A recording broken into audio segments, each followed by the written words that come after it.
Okay, so I just have to start off by saying, holy cow, that opening slaps so hard. I mean, I had listened to the song. The music video for the song has like 20-something million views on YouTube. Of course, I listened to the song. But the visuals for the opening just made it even better. I don't know how they were able to actually lip sync that fast part in the middle. I really love that scene when the chorus hits, and it kind of shows Aqua flashing from Aqua to Ai. He's just so focused on, avenging Ai, and like basically his entire life's purpose at this point, from what I've seen in this episode, is just avenging Ai. So like he's basically throwing all other facets of his life aside in order to achieve that goal. Whereas Ruby basically has kind of moved past that, like her sorrow about Ai's death. She's kind of moved past that, and she's now like embracing her own dream of wanting to be an idol. She wants to be Ai, whereas, Aqua is basically just like chasing the memory of Ai, as opposed to Ruby. I just thought the opening was fantastic. The visuals were amazing. I mean, the music absolutely slaps too. That goes without saying. And it's not just the opening. Everything visually in Oshi no Ko is absolutely stunning. Like you can tell that they've put a lot of effort into this. So moving on to the actual episode breakdown, there's something I need to correct that I said last week. So I said the phrase sleeper hit when I was referring to Oshi no Ko, and a couple people in the comment section had some choice words for me about that. What did he say? What the fuck? What the fuck? So I really used that term incorrectly because Oshi no Ko isn't really a sleeper hit. It was very, very hyped up. And the reason I said that is because before the anime was announced, I had no idea what Oshi no Ko was. I had never heard of it. I had never seen it ever. So for me, I didn't even know the manga had like a pretty decent following, before the episode 1 came out, and I just immediately made my video. So I apologize. Oshi no Ko is not really the sleeper hit. It had a pretty big manga following already. I just didn't know. Like, I just wasn't involved in that. Probably because I have segregated myself from like the idol scene so much that I just kind of lumped Oshi no Ko into that, even though, once again, I'll say this, I really don't kind of view Oshi no Ko as an idol show, even though it is about idols. And this episode really, I think, sold that idea for me in that it's about the entertainment industry as a whole. So judging from what happened in this episode, I'm really, really glad that we got what we did in episode 1, because episode 1, I think, is not going to be indicative of how the show is going to be, because this is basically the start of the main plot, in my opinion. We're moving past that prologue that we got last week, and like, holy crap, guys, the internet's response to the first episode of Oshi no Ko has been absolutely staggering. It's been crazy. Fucking hell. So this episode kind of solidified my theory I had last week of how the show is going to go, and basically like how the characters are going to be working. We're basically going to have two stories here. Aqua's is going to be mainly focused on, his goal of tracking down his biological father and killing him, because he thinks that the biological father is responsible for both their murders. We don't know that. As a person that has not read much of the manga, I don't know that. That it could be true, it might not be. So I just keep saying like he believes it, because I don't know if the dad actually did it at this point. And then we have Ruby's story, which I really like that we got started from Ruby's viewpoint this episode, because we didn't get a whole lot of that in episode 1, and like how she views things and thinks of things, because she just thinks of them way different than Aqua does. And it might be because when she died in her first life, she was a lot younger.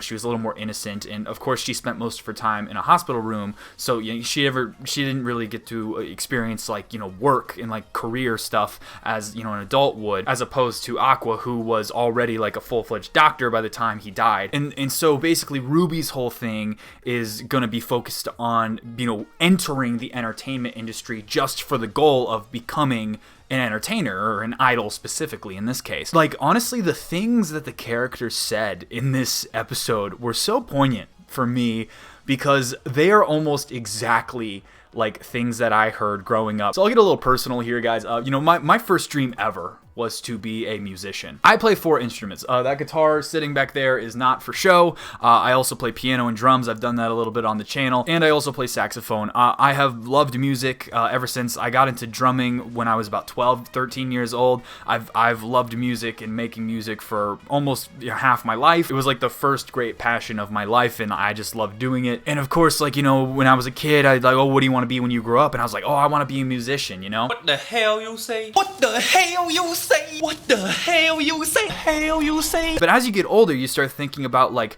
oh, how do you want your life to go? And the reality of the situation is like, no matter who you are or what country you live in or whatever, the entertainment industry is hard to penetrate. Now with the rise of YouTube and Twitch and stuff, it's become more accessible than ever to get into the entertainment industry. But even now, I still believe that it takes luck. It takes luck in order to penetrate even like the content creator scene. I mean, I already consider myself massively lucky for having the following I have. And, you know, this isn't my career or anything like that. And growing up, I remember hearing that exactly. Like, it's okay to have dreams, like, pursue those, but you have to be realistic about, like, what you want for your life. Like, don't put all your eggs in a basket that has a high chance of blowing up. If you can make money in a more reliable way, have that secured first, and then try the other thing. And I guess you could say starting this YouTube channel was really kind of my way of fulfilling the dream on the side. I mean, yeah, like it would be amazing if this was my job. If I could just watch anime and make funny videos and breakdowns about,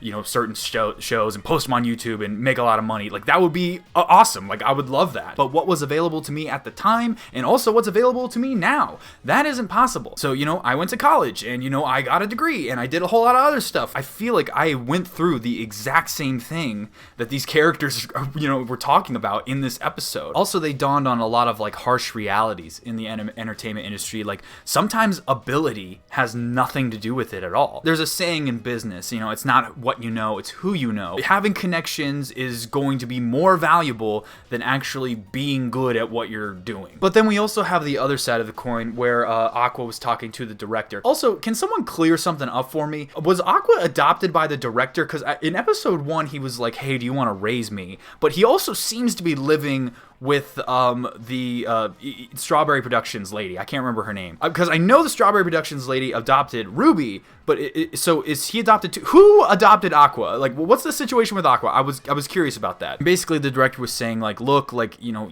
there is a merit to dreaming and pursuing those things. Like, you can't let yourself get discouraged until you've exhausted all options. I mean, like, obviously, I haven't quit on mine because I'm still doing stuff like this. I really just thought this whole situation about, like, dreams versus realism, it was just such a really, like, impactful thing for me because, you know, I used to dream about being a musician and everything like that, and you know, hitting it big as like a YouTuber or something. So basically, I can understand both points of view. You know, I can understand Ruby's point of view of wanting to dream, wanting to pursue that goal, but I can also understand Aqua's point of view of, hey, I think he said, like, it's okay for you to, you know, have dreams, but don't have illusions about your dreams. So really, how this is going to be is, you know, Ruby penetrating the entertainment industry, and then we have Aqua, who's basically just using the entertainment industry as a way to fulfill his own goal of killing his father. Like, I wonder how he's gonna prove this. Like, he's obviously searching for the father is obviously gonna be a huge plot point of this show. Once he finds his father, if he finds his father, I don't know how the show's gonna go. How is he gonna prove this? Like